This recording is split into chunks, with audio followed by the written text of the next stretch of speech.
Oh.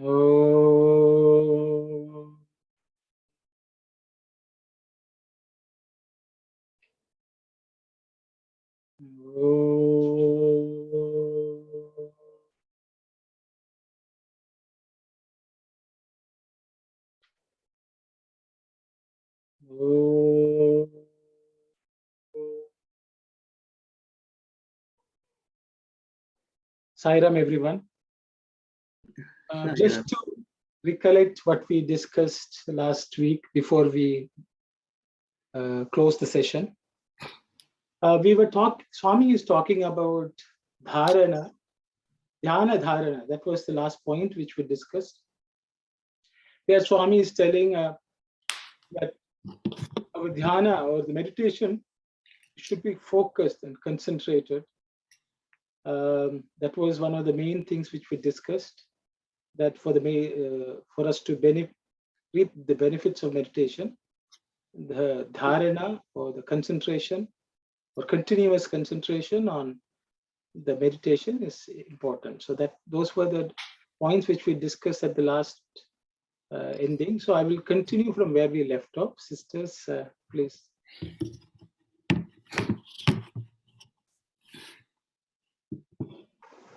Sairam, success in meditation from uprooting impulses. Some aspirants say to themselves that in spite of many years of steady practice, they have yet to acquire success in meditation and concentration. The reason is easy to point out. They have not been able to uproot the impulses, vasanas. Therefore, such practitioners must strive to conquer their innate tendencies. They must fortify themselves with greater faith and act. The aspirant who is disturbed now and then by impure impulses must overcome them by willpower and spiritual exercises. The liberated soul, Jivan Mukta, has burned out impulses, but the householder, Grahastha, is cultivating them.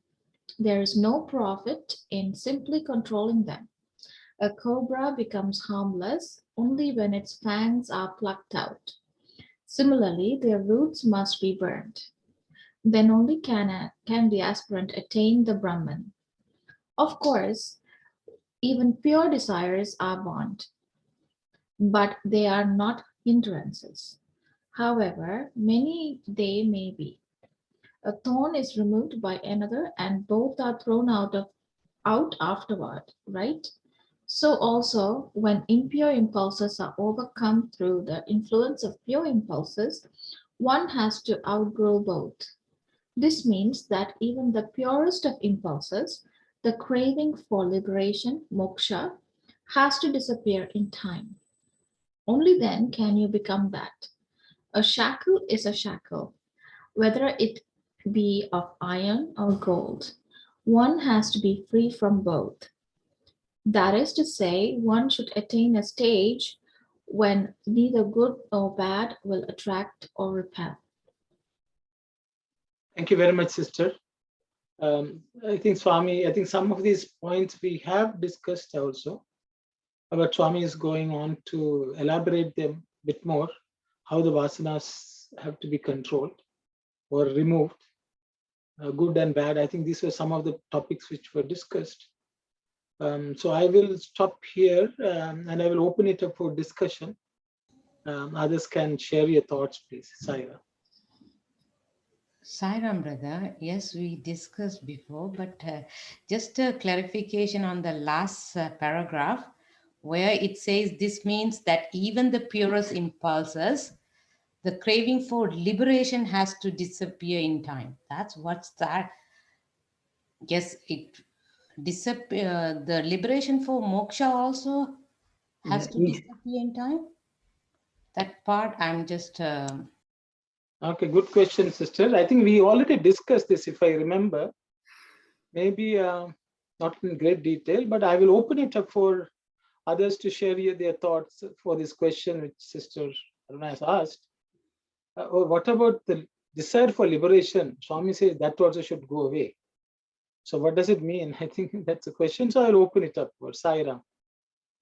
Sairam, they say, Bhagavan is saying in time, has to disappear in time, not now actually. So, not now. Now first we have to cleanse our bad impulses through importing good impulses. And when there are only good impulses in us, then we can remove the craving for liberation also. That's what I could say. Thank you, sir. Thank you very much, brother. Anyone else would like to share thoughts, please? Saram, brother, my understanding is our thoughts supposed to be merged with the Lord. Moksha, you can go to moksha, you can go to, and you have to come back. That's what Bhagawan is saying.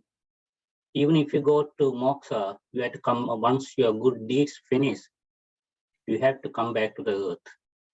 So our thoughts supposed to be with the merging with the Almighty. Thank you, Sairam. Sairam, brother, just a small clarification. I think you may have been unintentional, because I think moksha and swarga are slightly different. Swarga, or Vaikuntha, or whatever we say, is we go somewhere where the Lord is and we come back again to the world, which is what Yeah. you were talking about. Yes. The moksha, Swami has always said, that liberation is you have united with the Lord. So no coming back. But I think Sister Aruna's question is, if no coming back, then why should not we desire for that? So I will again continue. Anyway, thank you, brother. I think what Thank you.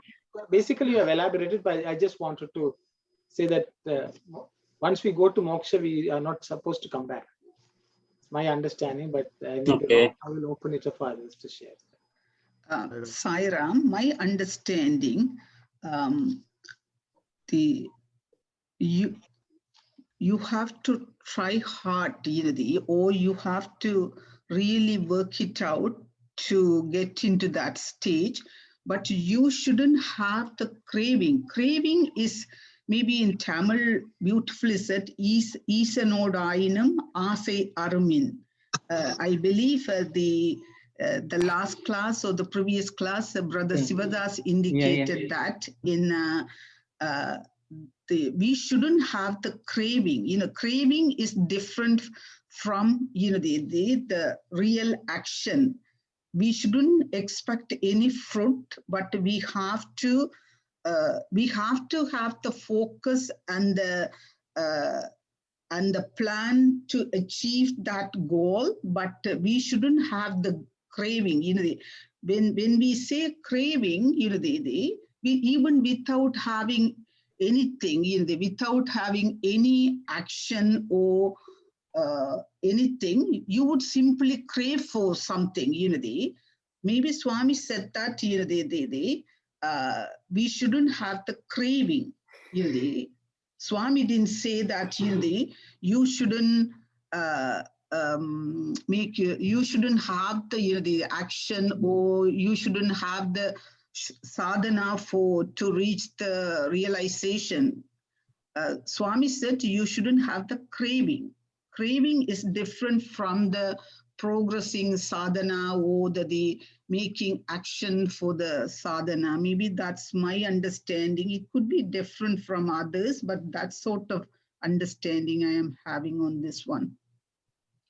Sairam, Tirumala Tirumandram is saying that ஆசை அறிமீன்கள் ஈசனோடாயினும் ஆசை அறிமீன்கள் ஆசை படப்பட ஆய்வரும் துன்பங்கள் ஆசை விட விட ஆனந்தமாமே. That's okay.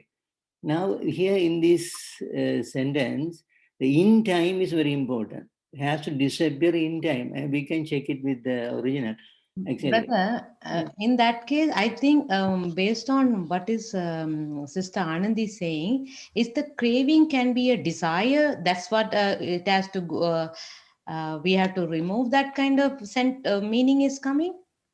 Yeah, she is saying the craving word is not a good word. And maybe that's similar to desire. You shouldn't. Desire is another word that she would like to replace it. But the thing is, her point also very good. The craving is always a negative connotation. But the thing is here, any sadhaka, if there is no desire for liberation, because Bhagavan is saying in the foregoing passages, many times Bhagavan has said, you must have desire. You must have desire towards your goal, desire towards your liberation. That idea is coming throughout. So the thing is that so long as we have even a tiny dot of impure vasana, we have to get it removed. Then all subha vasanas are with us. Now we are pure actually. Now in this at this state, we must remove the desire for liberation also, because that will hinder our progress. That's the main principle. When we have an aim in one thing, the goal is not reached actually. Now suppose I want to complete the MSc. So if my goal is also MSc, it is disturbing my progress in studies. So to get the liberation finally, we have to remove that desire as well. That's a usual understanding. That's what I feel it, but brother and others can say that, say on that one. Thank you, Sarah. Thank you very much. Sairam. Sarah. Okay, please go ahead. Go ahead. No. I'll speak afterwards. Dasan brother can go up. Okay, so here they are talking about whether it will be iron or gold.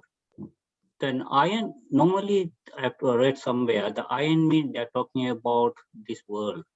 Gold is mean they are talking about moksha. So we have to come out with iron or gold, both are, you are tied up with that one. So the cycle is not going to be end. So that clarification, I need that too. If anybody can. Thank you, Sairam. Sairam. See, the chain is made of gold or iron. It is not actually iron or gold, which is here coming here. Bandhanamu, Bangara Bandhanamu, Inupa Bandhanamu. In Telugu, what she says is, it's a bondage.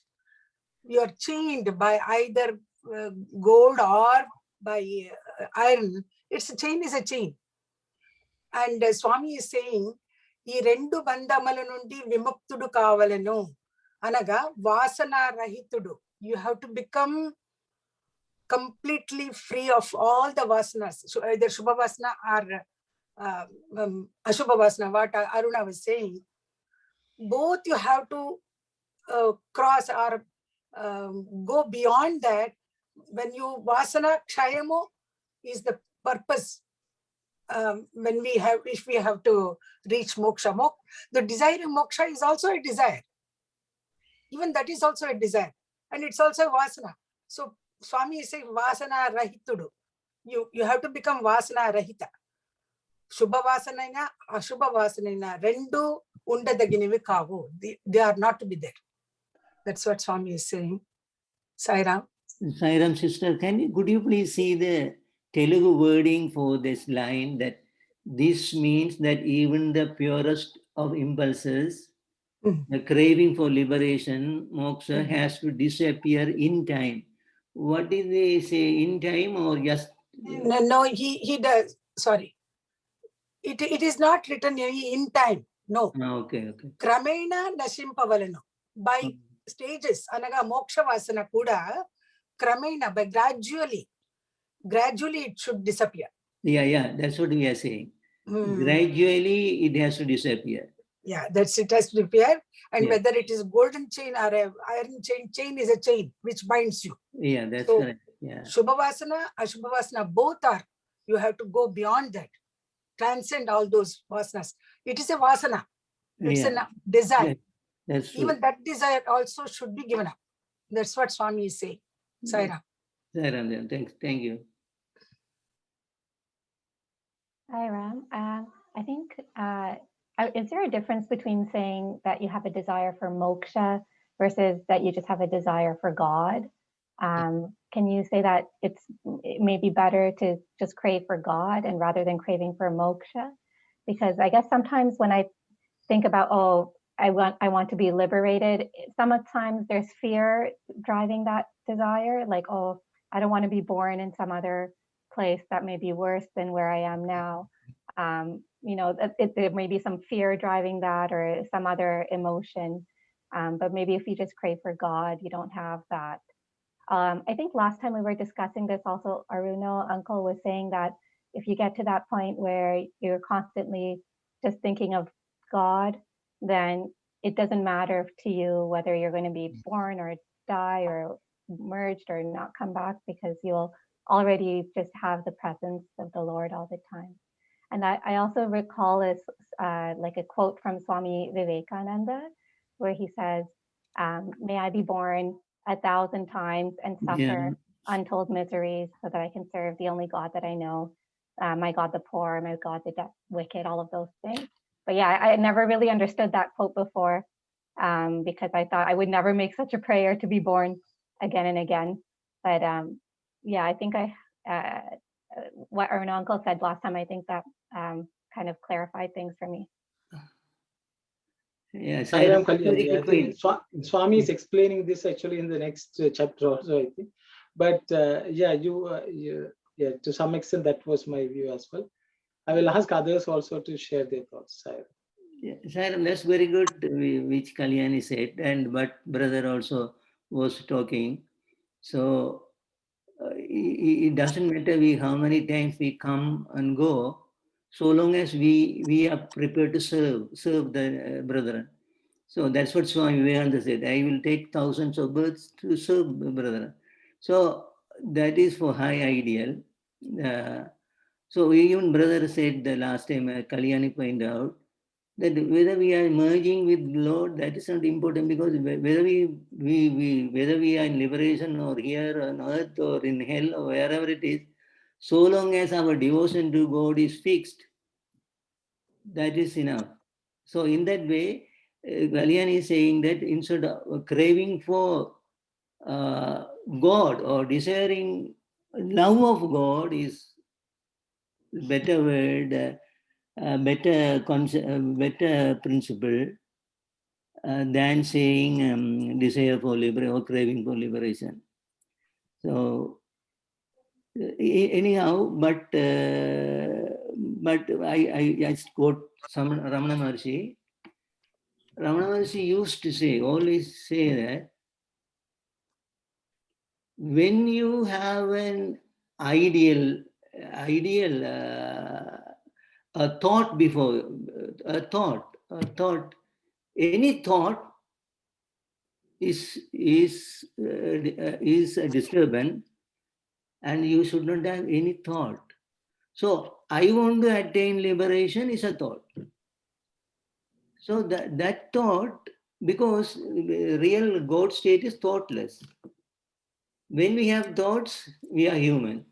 When we don't have thoughts, we are divine. So the thought that I want to attain liberation, I want that is that, even though it's a good Subhabhasana, it's a thought. So the thought always prevents our journey towards our ideal, so to say. So that's what I can say that. Thank you, Zaira. Thank you very much, brother Sairam. Anyone else? Sairam, when we are doing that good service or bad things, man, everything we had to submit to God. Not that when we are doing the good, earning the good points, then we had to come back to rebirth. No, if we're doing everything in the God's name, we don't have to worry about it, because it's all God the God's name. This is that we don't have to have that ownership in that. We don't have the ownership. We don't have to worry about anything. So we have to do everything on God's name. We have to worry about that rebirth. We can only think about liberation. Thank you, Sir. Okay.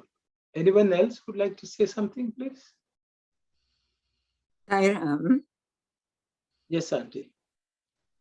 When you think of rebirth and, to be born again in some particular place, that is also a craving, isn't it? Yes, of course it is, Auntie. I think so. It is a craving. So you have to get rid of all that, all the thoughts. That's understanding. Okay. Sorry. Saira Matisai, thank you. Anyone else? I think if so, I think I will just. I think others have already addressed. So Sorry, Sister Brother, Aruna, yes. I had some internet problems. So I can ask you another question in between that before you come to a conclusion of those discussion. You mentioned something like the liberated souls are like actually reached the God. And so in this sentence, in the second paragraph, Swami is saying the liberated soul, the Jivan Mukta, has burned out impulses. So what is this liberated soul as a Jivan Mukta is? What is that then? Well, again, I will open it up. I think Brother Swami has said. I don't know. I'm pardon my ignorance, but I am trying to understand that concept of liberation and the mukti, that those aspects of those two words. What is it actually? I'm trying to understand that part. Okay, brother. I think there was some discussion, but even in this sentence, Swami has given an idea, I think, about what exactly is liberated souls. One who doesn't have any impulses is a liberated. That's all Swami says. Either good or bad, vasanas are once they are all gone, the person is liberated. And I think the third paragraph, Swami is elaborating that, saying that even the desire for moksha has to go. Which is what Sister Aruna was asking. As Brother Sivadas has already explained, I want moksha means there is I and the want. Mind is active, ego is active, drop these, then what is remaining is moksha. Okay, the I want part will go away. I think that's what Swami is saying, because any want or craving is an activity of the mind. As long as the mind is active, there's no liberation. After all, aren't we trying to liberate ourselves from the mind? That's my understanding, brother. So if there is no other thought, as Sister Kalyani pointed out, once you think of God, only God, you're not asking, I want God also. You are just so much in love with God that you forget that you need anything. You forget that you are looking for even God, because you are so engrossed in the thought of God. Nothing else matters. Nothing else matters. And Swami will say, at that point in time, you're anyway merged in me. But that has to become a constant, continuous experience, for which I think meditation is the path, as Swami has said. That's my understanding, but I will again open it up for others to comment or share your thoughts, please. Sairam. Sairam, sometimes, Arul, sometimes I think liberated soul is a Jivan Mukta who is living in the body. Sometimes I don't know whether Arul is asking that part or not. The liberated soul, Jivan Mukta, is living in the body, but all impulses have burned out. And in the few and the pages down, Baba is saying, liberated Jivan Muktas have Subhavasanas in as fried seed. Baba is saying here in the down, the next paragraph or something like that. So, fried seed, the Subhavasana is a fried seed. So it will not create a new birth. So when this prarabdha time comes for the Jivan Mukta, everybody has a definite date of death, no? Like date of birth, definite date of death. Not a minute or moment cannot be extended or in whatever way. So until that time, he might be having Subhasanas. Say for example, if people comes to him, he can give vibhuti, and those Jivan Mukta could be doing that. Or he may wander into temples. That is okay. So it is now in the fried seed form. So when the time comes, his body falls and he attains the final state. Yeah, that's where in case, some understanding in case. Yeah, thank you, Saira. Oh, thanks, Brother Siddhas. That makes a lot of sense, because what my understanding is, this liberated soul will automatically merge. That's with God, whatever it is. It's an automatic merging. That's what you are trying to tell me. That make perfect sense to me. Thank you, Saira. Thank you, brother. Thank you. The one point I think then we have to pay attention, from my understanding, is that, the liberated soul has burned out impulses. But the householder, Grihastha, me, take myself, is cultivating them. What does that mean? What does that mean? Let us also ponder over it, because it is also important. Okay, thank you. Yeah, go ahead. Good question, brother. So I will open it up again. Yeah. Anyone who thinks, how is the householder cultivating vasanas?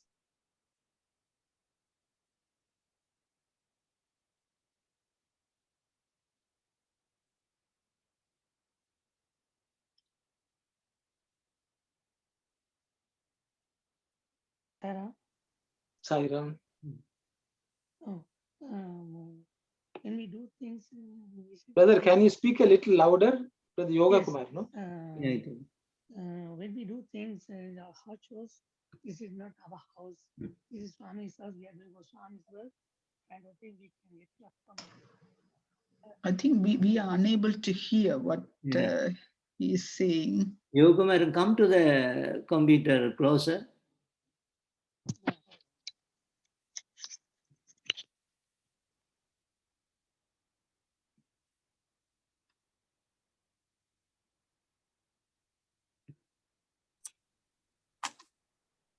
Okay, anyone else? Can you hear me now? Yes, go ahead, please. Yes. Because when as a householder, we had to do our chores, thinking that is we are working for Swami, so not for our family kind of things. So then we can get out from there, and in the other people they're looking, oh, he's working for home too. But in our sense, working for the home, we are doing a Swami's chores kind of thing. Maybe is it correct or not? I don't know. Thanks. Sarah. Sairam, brother. Anyone else would like to share your thoughts? Sairam. Yeah, I think in the last study circles, I mentioned this, that if someone really love God, as Brother Arno said, fully engrossed in divine love, then this question even doesn't come of whether the person won't liberation or whatever. That's why I think I even quoted that in Periyapuranam, Shekla says, "Vedam venda vralin vilanginar." So someone who really love God, he won't even think about then that might happen. That is also up to God. That is for that. And this one, I think, Jivan Mukta. So no, the household. I think what Swami means is, in a general sense, the liberated souls, of course, they burnt out the impulses. But as long as someone is in Grihastha stage or in family life, they are bound to cultivate unless it's is totally, live as a jnani like Janaka Maharaj or whatever. So otherwise, it's bound to happen. So I think that's what Swami means. Saira. Thank you very much, brother. Anyone else? Swami is saying how there's no profit in simply controlling them. So I think if I could just go back to the example of the chocolate, because so Swami's saying the householder is cultivating them. So, and I think we had talked about how even just if you indulge in eating the chocolate, that's creating another vasana.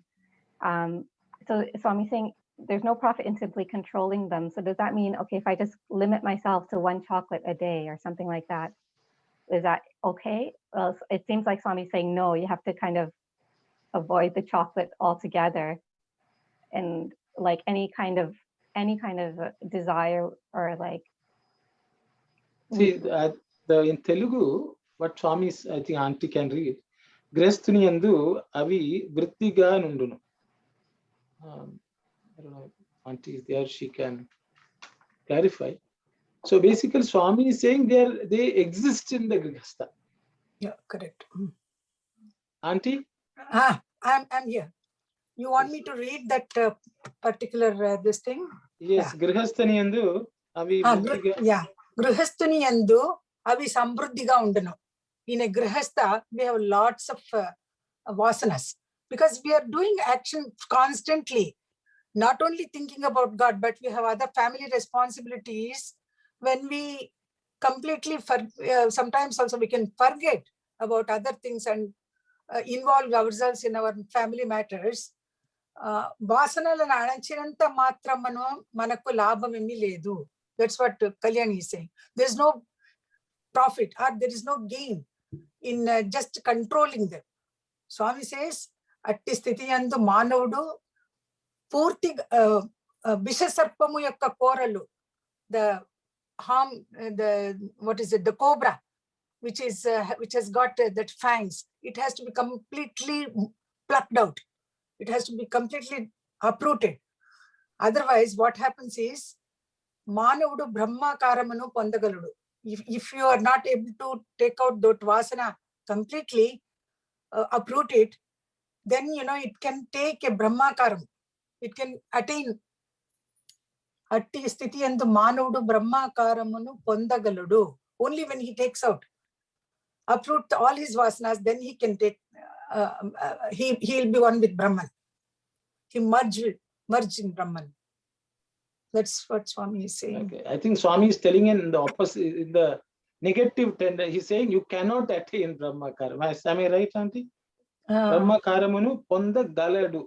Pandakaludu, he can attain. So he can attain. He can attain. So, Sairam, brother, I'd like to add something.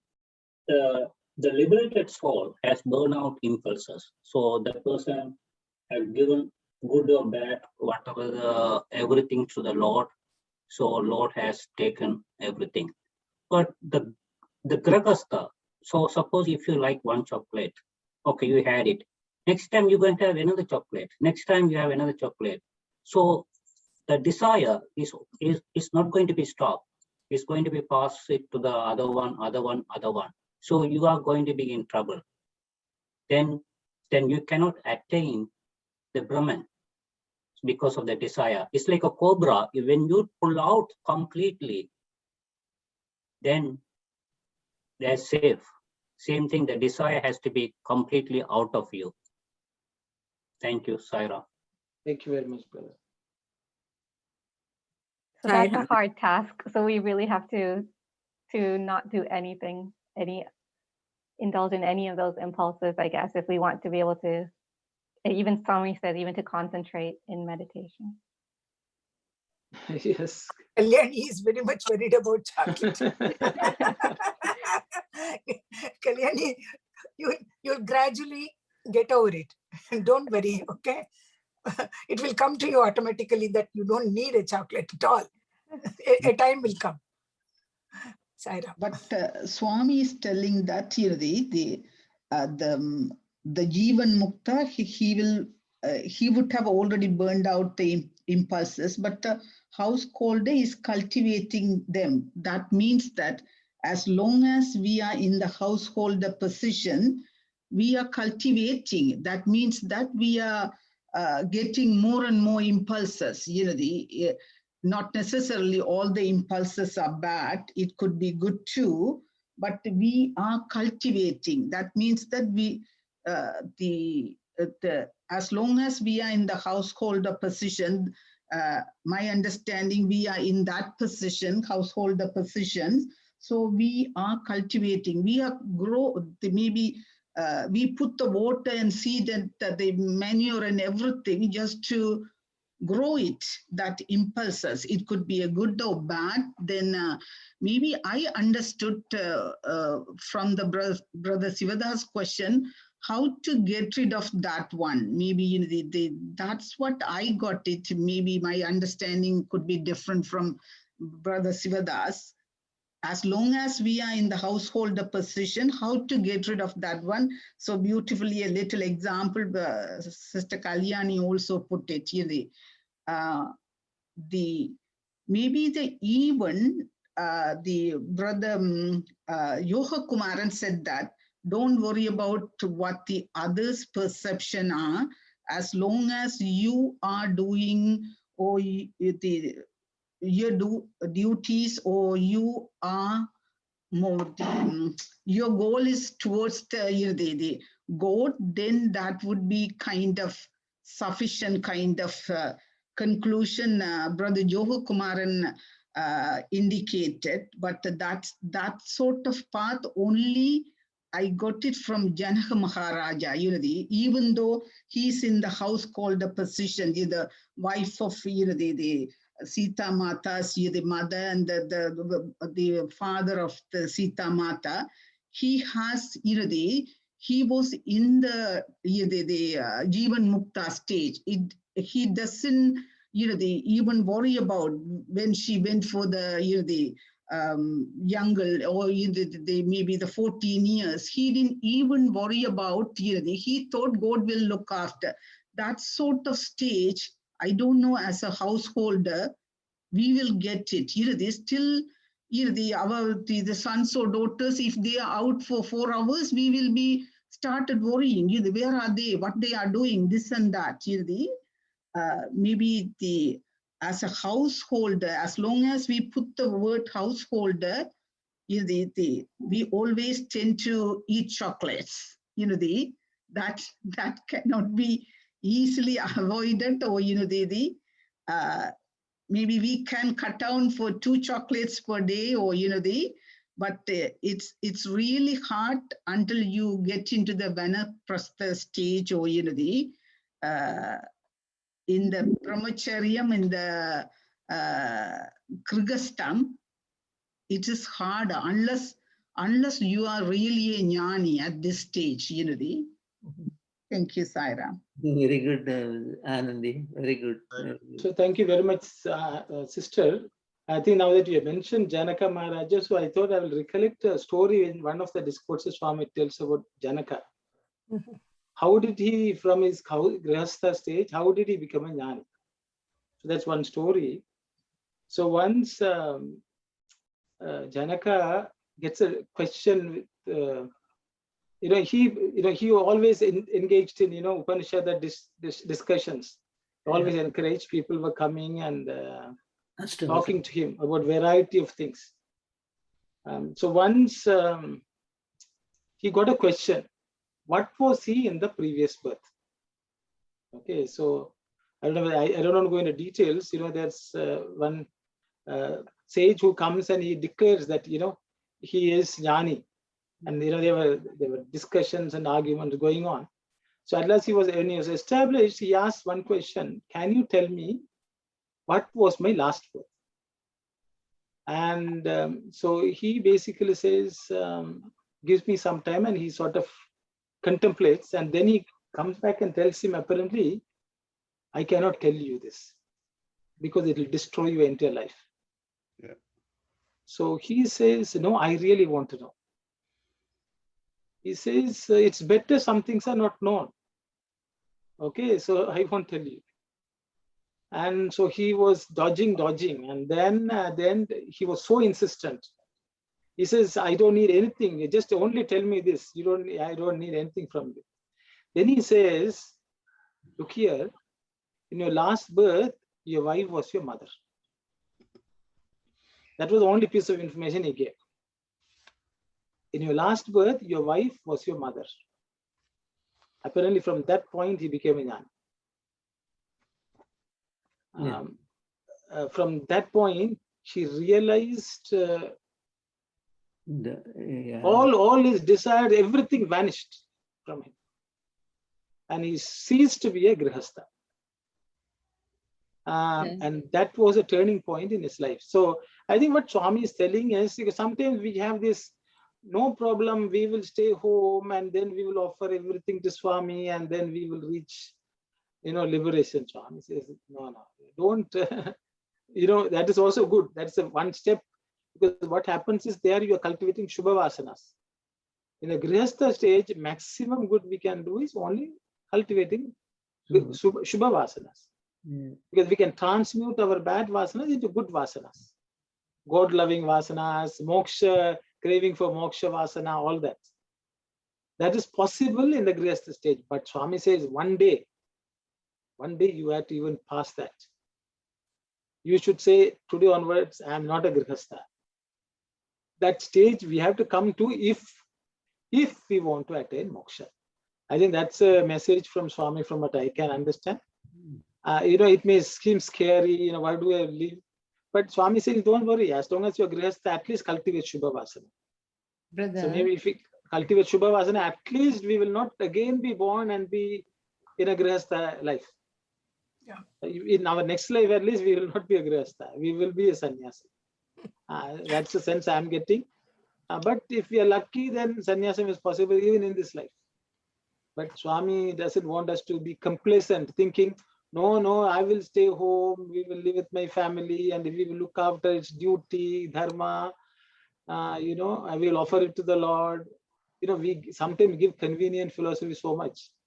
So, but Swami has to sometimes give the real truth. And that's what he's doing here. So, sorry, I spoke too much. Yeah. Brother, Sairam. Sairam. As long as we are identifying ourselves with this body and this body-mind equipment, our vasanas will continue to be there always. So the moment that we become jnanis, that we realize that we are not this body, we are that Atma, then automatically I feel all these vasanas will also go out, and then we can become Jivan Mukta there itself. Sairam. So, Sairam Aunty, so when you don't identify with your body, that is the turning point for Janaraj to understand his mother was a wife. That's that's the thing. He was connecting like that. Yeah, maybe that is. I think so. That's the way. Sairam, is it correct, Arun? Yes, Auntie, because sometimes for some reason, some attachment, some affection is there for all of us, We will give, this is God's will, this, that. Something we will say. I think that has to break. Yeah. That attachment has to break. And then he realized that he's an Atman. Yeah. Relationship can be different. Even the Buddhist philosophy, from what I understand, whoever they meet, they think they have been their mother in their life. All the bhikshus, that is the way they look at everyone. Anyone they encounter, whether man, woman, child, or anyone, they have this belief that all these people have been our mothers in some life. Oh. And that is how they retain their sannyasa state. And through that, we know that we are Atman. We are just taken this body. And the relationships changes life after life. Yeah. So then why are we holding on to them? Okay, so that is my theoretical understanding. Thank you so much, brother. I really got enlightened with that. Today only I was, for a long day, long time I was wondering, from the day I taught this Janaka Maharaja, I was wondering how he has become a jnani when he was in the household. Maybe this sort of very the realization. This is the self-realization he would have got. Maybe from the moment onwards, he would have really realized himself. That's an excellent explanation, brother. Thank you so much. Yeah. Sai Ram. Body attachment part. Yes, that's very nice. You should thank Swami. No, it is very clear today. The story and the Manibhashyamanti, how it's connected with the body. You shouldn't identify with the body. That's clear up lot of doubts there. Thanks, Saira. So, Thank you, Sharon, brother. brother. So when we take, for an example, if we do some kind of service, if we do good service with the body conscious, it's a Subhavasana, I agree. But if without body conscious, if we do service, that means you are offering everything, surrender everything to the God. That is fried seed. So fried seed, good or bad, even if you do bad without knowing, it goes to him.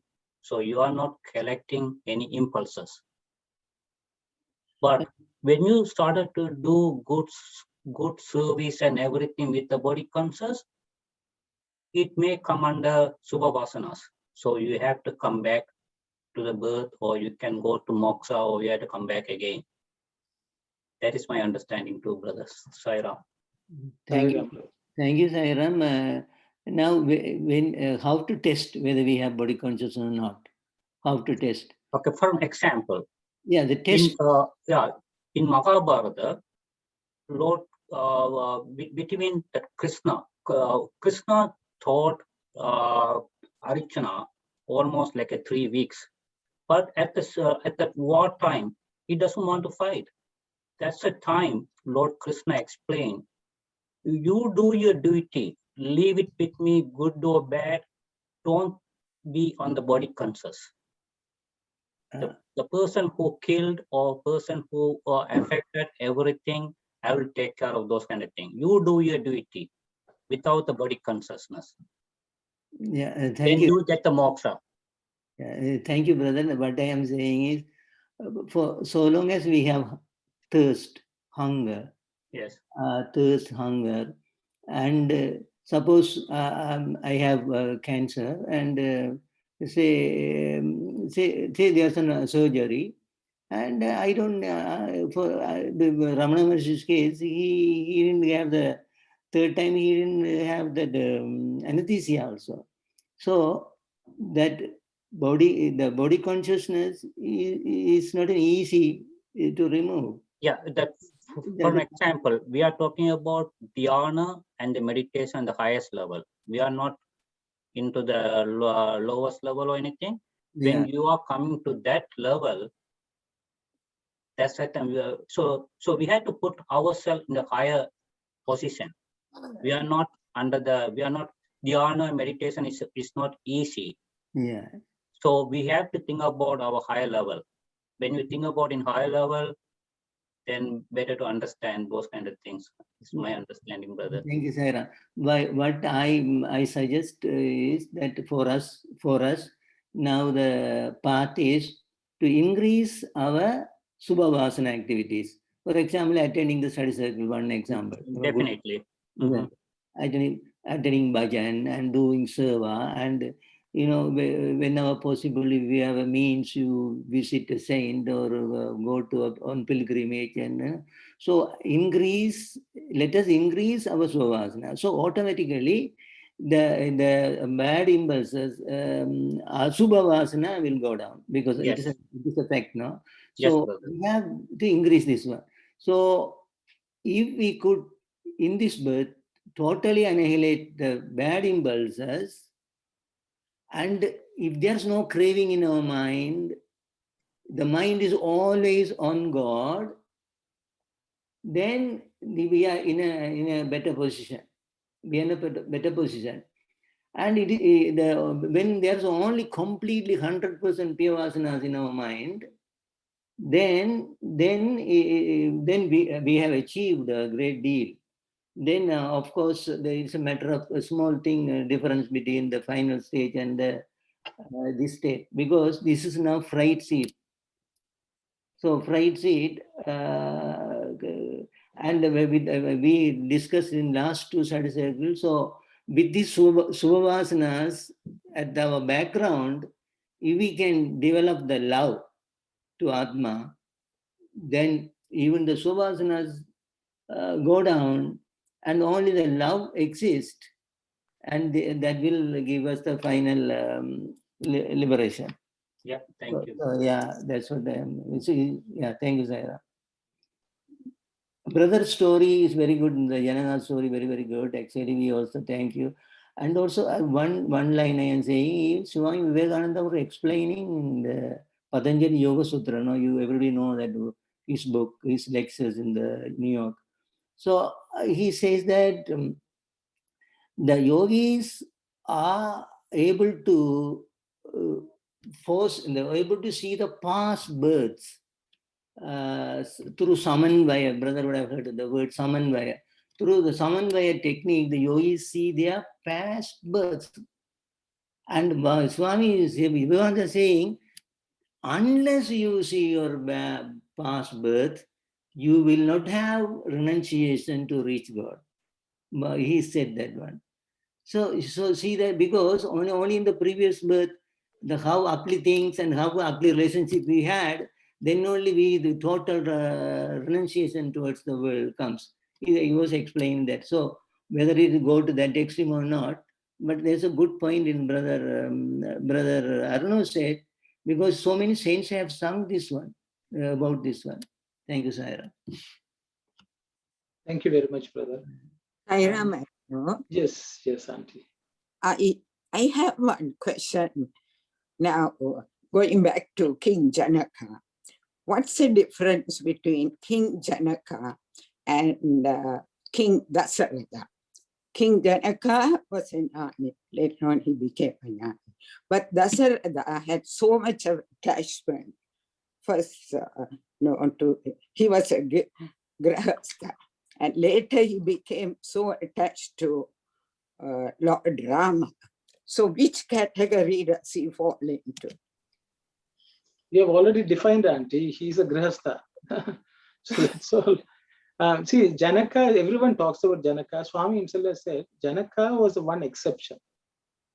There are not too many people of Janaka's caliber. There are a couple, few more.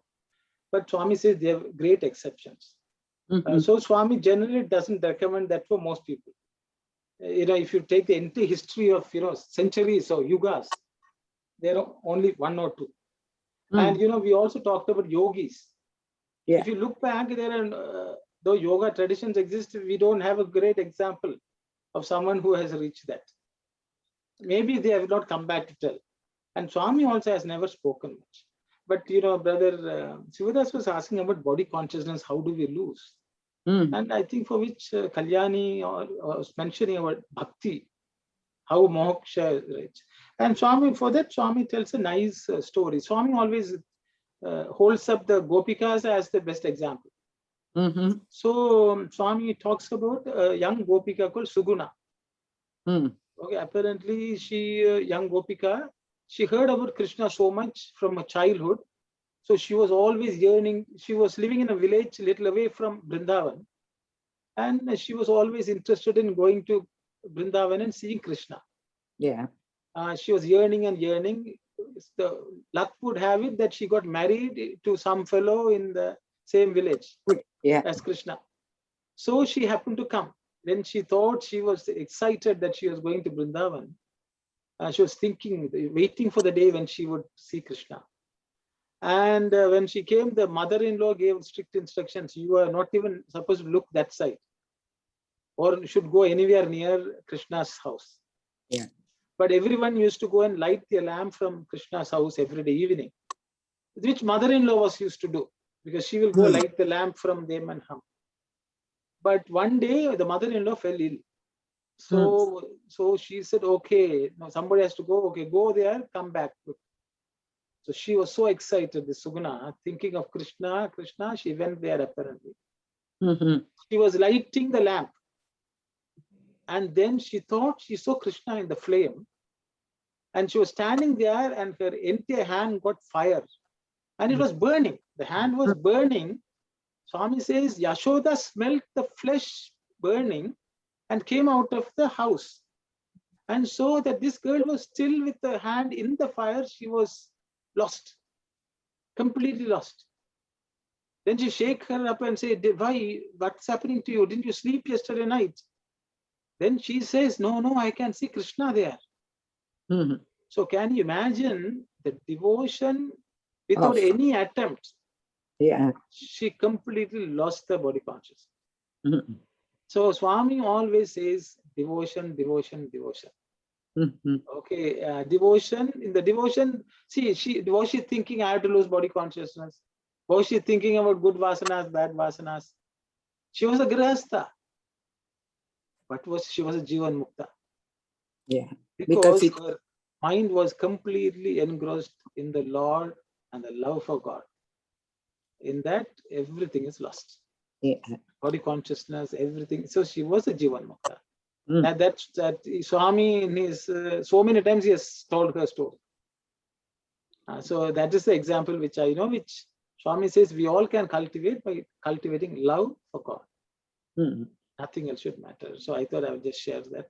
What body Yeah. consciousness, vasanas, Saira. Thanks. So please. Hope, so that's why even here in the meditation, Swami's meditation is not the dhyana which comes in the Ashtanga Yoga. He is completely giving a slightly different one. He is a bhakti yoga. In the bhakti, you lose the Lord. I think in the next chapter, I think Swami is going further. But I will stop here.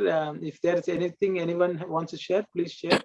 Otherwise, we will move on to the next slide. We are stuck in one slide, actually. Yeah. But it's okay. It's okay. Okay, then we will move on, sisters. Why not?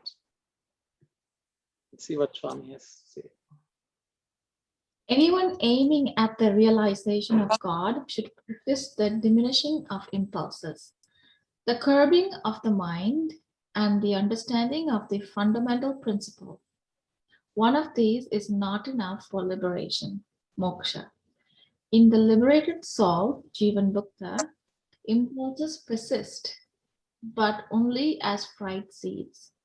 They will not cause further rebirths. The Atma is free of everything.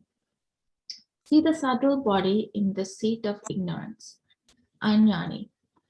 It is saturated with impulses and traditions and experiences.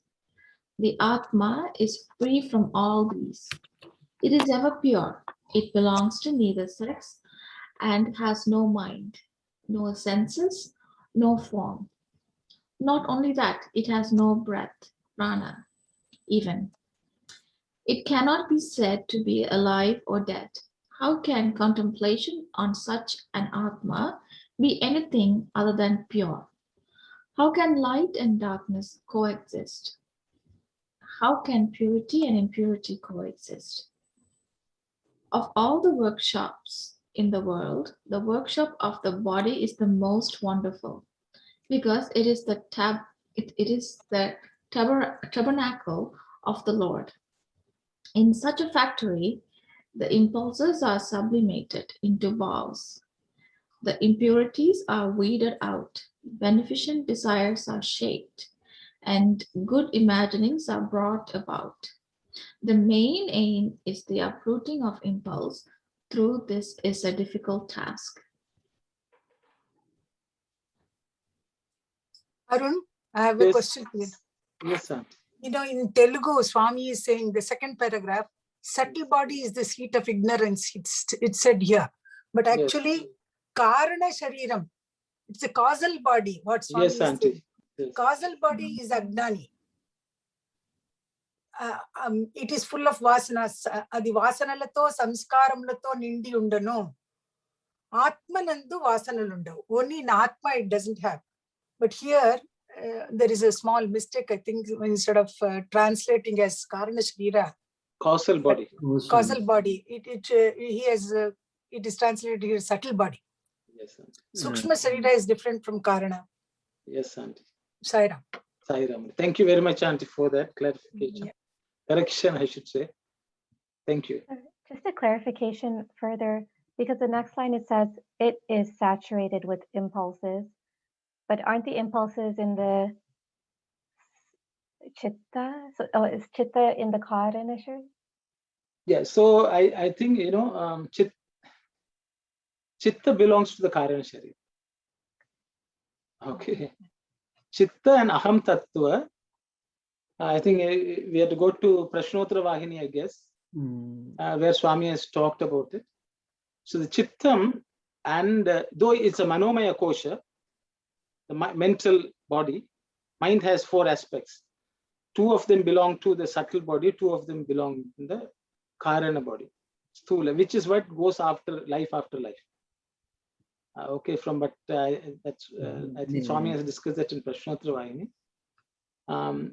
Yes, Auntie, thanks for correction. So it's a causal body, which is actually where all the impulses are stored, but they manifest in the subtle body and then come out in our physical life also.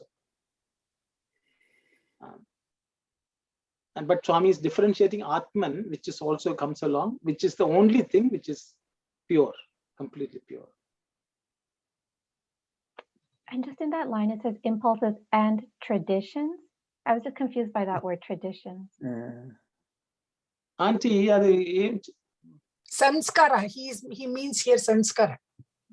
So impulse, the 2 words here in English. Let me read it out for you. Karana sharirame agnani.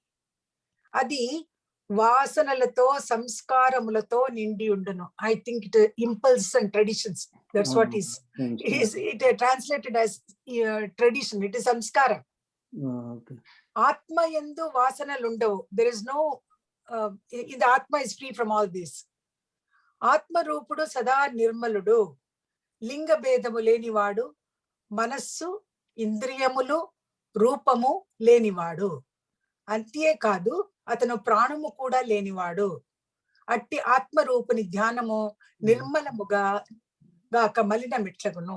How can it be if you contemplate upon that Atma? Yeah, how can it be impure? It is Atma is itself pure. Sorry, in one what Manyanti just read out, that line, is it there? It cannot be said to be alive or dead. Which yeah, it belongs to the sex, not no sense, no form. Not only that, it has no breath. Even it cannot be said to be alive or dead. I think this line refers to Atma. I think he's describing Atma here, right? Yeah, but I wasn't sure if what Manyanti read out, if it actually said that in that. Pranamu kuda for, you know, after Pranamu, what Auntie says? Atti Atma Rupani Dhyanamo, that is Nirmala Kamal, that is fine. What she is asking is, it cannot be said to be alive or dead. Swami is talking about Atma, which has no birth, no death. No, sister, do you find this equivalent Telugu word? That's a sentence. That's a question. Yeah, it is here, there. Manasu Indriyamanu Rupamu Leni Vadu. Manasu Indriyam. There is no Indriyam or Manasu there. Antiye Kadu. No, not only that. Atanu Pranamu Kudanu Leni Vadu. It has no breath. It has Next no one, Auntie, Pranamun. Kuda Leni Vadu. Pranamu Kuda Leni Vadu. It has no birth or it has no prana. Yeah, next line. What is the Auntie, next? don't you have, there's a line in the book. Pranamunna Kada Jivi. Yeah, one. Is it there? Pranamunna Kada Sajivi Nirjivi Anuta. Do you have that line, Auntie? No, I don't think it is here in this book. Okay, in the printed version it is there. Oh, yeah. No, here I don't find. The one that you sent me. So Auntie, yeah, because I sometimes refer to both because there are sometimes errors and omissions between these two also. Okay. This is what Swami is saying. Prana munna kada sajivi nirjivi anuta. That is the alive or dead. That Alive is the or dead. translation for that. But So what here Swami is saying is, only if there is breath, pranam, then the differentiation of with life and without life comes. It exists. comes. No And question. There's no question of with life or without life. Yeah. So Swami says it doesn't have breath, prana. Mm. So only if you have breath, only you can say someone is alive or dead. Someone is correct. So when the Atman doesn't have breath itself, Yeah. then the question of whether it's alive or dead also does not arise. I think it's clear to Kalyani now. Yeah. So can we describe like this? The Atma is a divine. So they are describing that Atma is very pure. It doesn't have life or dead. It doesn't have no breath, something like that. So can we describe like that? That Atma is a divine sparkle. So Swami is explaining it doesn't have no breath and no form, something like that, or what? Yes, nothing, brother. Yes. Nothing, yeah. Sairam, we used to, we say Shivam and Shakti, that Shivam is supposed to be Jada. We have seen this in the previous other books also. Brahman also described as Jada. So the energy, that is the active portion. Active part, yeah. Active portion. So the base portion of that Shakti or it's Prakriti. It can call Prakriti. Yeah, Shiva is Jada. the base of the Prakriti is nothing, it is actually not nothing, it is the total life, but when because there's no prana, there's no breathing and breathing out, because everything comes in the Prakriti part and the Shakti part. So, yes. So that is said to be, Brahman is said to be, cannot be said as alive or dead, Manifest completely. Manifest and Unmanifested prana is birthless and deathless. When it is manifested with Prakriti, it becomes alive. So the Bhagawan, so Bhagawan is saying in this first paragraph, so all impulses, the vasanas and samskaras, whatever it is, anything, say impulses, So impulses are all in the causal body and subtle body and physical body, connected to that. But beyond causal body is the Atma, which doesn't have even prana itself. So that Atma is pure. It is totally pure because it has no glimpse or iota of Prakriti aspect. So how can contemplation on such an Atma be anything other than pure?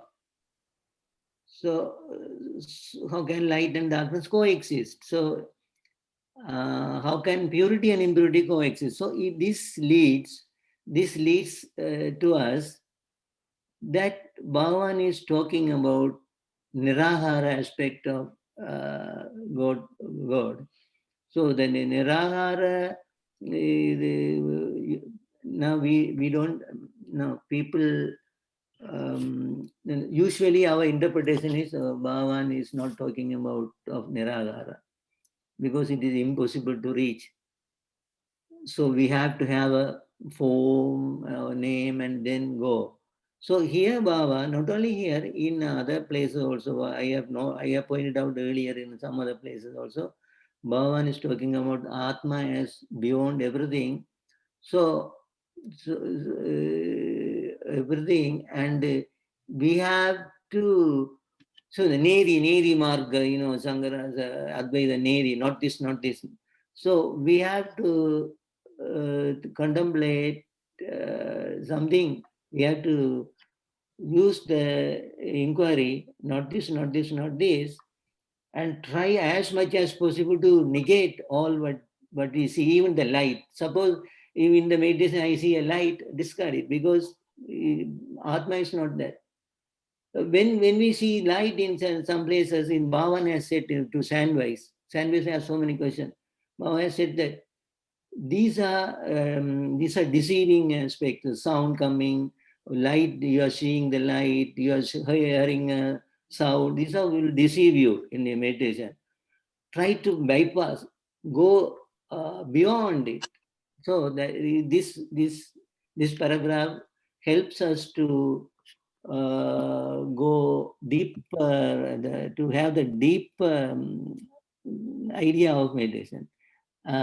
This is what I feel it, but brother can explain, or brother or sister can explain whether it is this or something else. Sairam, basically Swami, what he is saying is Atma Rupani Dhyanam. You know, you have to contemplate upon that pure Atma. Our dhyana, what we are talking about is dhyana. In our discussion, we are talking about dhyana. Dhyana should be on that Atma Rupa, not on anything. So when we contemplate on that Atma Rupa, which is pure, so there cannot be any impurity or there cannot be any darkness or anything like that. So the light will be shining. Light and darkness cannot coexist. That's what Swami is trying to tell us. So our contemplation is on that pure Atma. Saira. Thank you very much. So brother, I think you have touched upon that. Okay. Nirakara, I thought I will just also add my 2 cents. See, the thing is, Swami is talking about ourselves. We think we are the body. We think we are the mind. Then we should come to that place where we think we are the Atma. So it's the same thing with form and formless. When we meditate on the Lord, so many people say we have to go from the form to the formless. It has become a fashion. Everyone says they think if you want to go to formless, don't have a picture of God. See, it is incorrect understanding from what I understand from whatever Swami has said. Because see, for example, if I should not identify with the body or the mind means, it is not, I give up my body. The body has to exist. It's a container. So the thing is, we have to, just the way we have to go within and find that essence who we are, which is not the body, not the mind, but we are still, we are in the body, but we are not identifying with it. So the same way, when we have a form and we are praying to that, we should see the Lord in that. As some rishis have said, it's a stone image of Krishna is there means, as long as you see the stone, you won't see Krishna. When you see Krishna, you don't see the stone. But the stone image is needed for you to see Krishna. So the thing is, we have to see, we have to use the form, but go to the formless. Or witness the formless within that form. So that it becomes so alive that the stone doesn't exist. We may have a picture of Swami, but the picture frame, everything should vanish and only Swami should be there. So it is the same way we have to see within ourselves also. Though the body is there, it's a container, the mind is there, which is an instrument. We are something different. Come to that understanding. When this is not understood, probably we think you don't have a picture, you have gone to formless. You wouldn't have gone anywhere. See, if we don't have the body, we can't go anywhere. So the same way, it is ability to see through the form, the formless. Same way we have to see within us, through the body, we have to go past the body to see who we are as Atma. So in everything, there's a formless entity, in every form. Swami will say, go to that. That's what my understanding. Sorry. I hope I have not confused too much. Thank you. So in order for us to understand the formless, we have to know the form. First go through the form. Form will always be there. Form will always be there. As long as you have a form, the form will be there. Okay. Even if form means, even if you go, I am going to a hall means that's a form also. You know, if you think you are going into a temple, that's a form. Okay, it's an empty meditation room, means the room is also a form. Otherwise, you can meditate anywhere. So sometimes people have this not so well, they've not understood it properly. Formless, yeah. Yes. Thank you. You need to have the form. Through that form, you go into the formless. Okay. Swami says, if you want to drink milk, you need a cup. Only then you can drink it. The milk is actually formless. Once you pour it into the cup, it takes the form of the cup. So, brother, formless. Then you can the drink formless become a realization then? Pardon? It's form to formless. The formless could be equal to realization then? Experience, sister. Okay, experience. Yes. Thank you. See, if you want to taste sweetness, do you need sugar? If you want to experience sweetness, do you need sugar? Yes. But the sweetness, can you give a form? Sweetness is experienced. The formless is experienced. Yeah, the vessel is the form. Yeah, the good way of defining now. Formless means. Thank you. You have a flower. The flower has form. The smell is formless. You have to experience. To experience the smell of the flower, you need the flower. If we don't understand these concepts, it is confusion. So I thought I would just. Swami has explained this. It's not my explanation. Thank you. Swami has explained it very, very nicely. But people sometimes don't study what Swami has told properly. So they imagine and interpret in many different ways and get confused. Sairam. So, Brother Sairam, I just want to clarify that you, in your mind, your form could be different, and in my mind, the form could be different, right?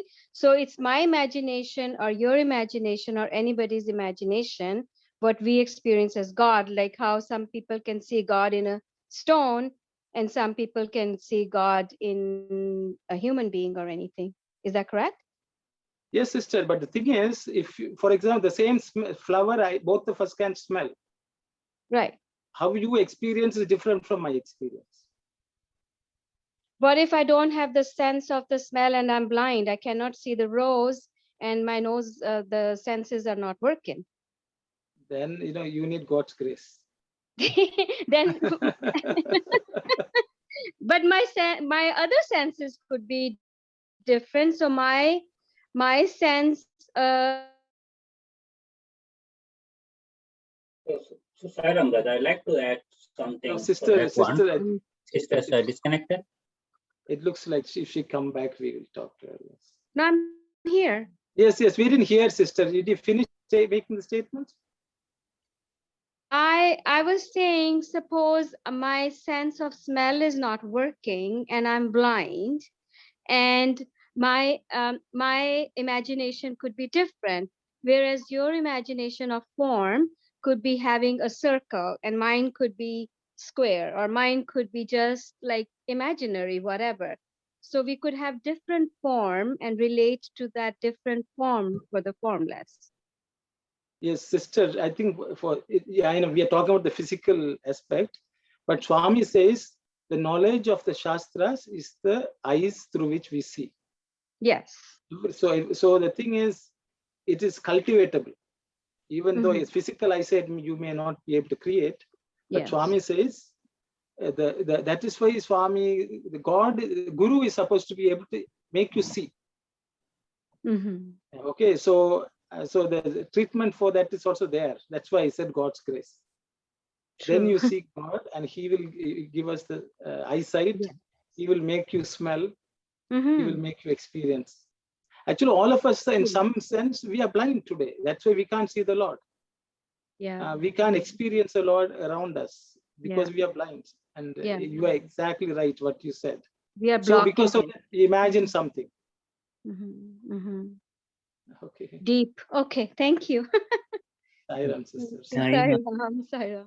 I'm a brother now. Yeah. Okay. But Brother Hasan wanted to say something. With that, we will close if it's okay. Okay. My understanding is when you do the meditation or dhyana, you can think any form. It could be stone, it could be Swami, it could be any form. So the mind is the one is not focusing on that one. So that's what we are doing, good sadhana and everything to bring that mind focus on Swami. That's what we are doing, the Namasvarna.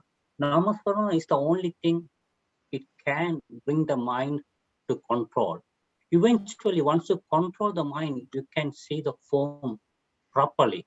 Once you see that form, then once you develop that one, you're going to be, your senses is going to be completely out and the mind is going to be completely out.